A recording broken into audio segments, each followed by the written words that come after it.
On Thursday, Israeli soldiers fired deep into Gaza City, hitting a warehouse used by the United Nations there. UN Secretary Ban Ki-moon strongly protested the strike. Israel claimed, however, that Hamas militants had fired off mortars from near the warehouse and then ran inside it for safety. The United Nations denied that.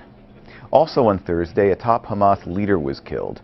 Siad Sayam was the interior minister, and important because he controls Hamas troops. In nearly 3 weeks of fighting, no journalists have been allowed to enter Gaza through Israel. But on Thursday, New York Times correspondent Ethan Bronner spent a day with an Israeli unit in northwest Gaza. When the ground war began on a Saturday night, they took this area and the houses are cleared out.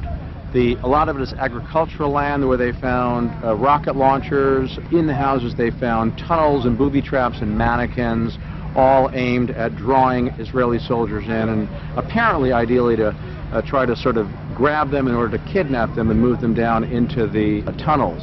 The Israelis seem to have been aware of it, and none have been taken as far as we know so far. So the unit that we visited today has been there for about 10 days.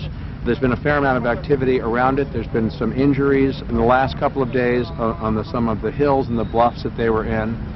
The colonel talked about the need to continue this, but of course would accept whatever the political echelons decided in terms of a ceasefire. His argument was that Hamas needed to be taught a harsh lesson, that it's an organization that clearly expected to be able to suck the Israeli soldiers in and do damage to them. At least so it appears, and it's the Israeli claim that that's not what happened this time.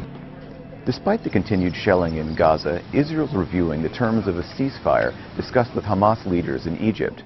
And so, 3 weeks in, they're still fighting, but the talking seems to be getting more serious.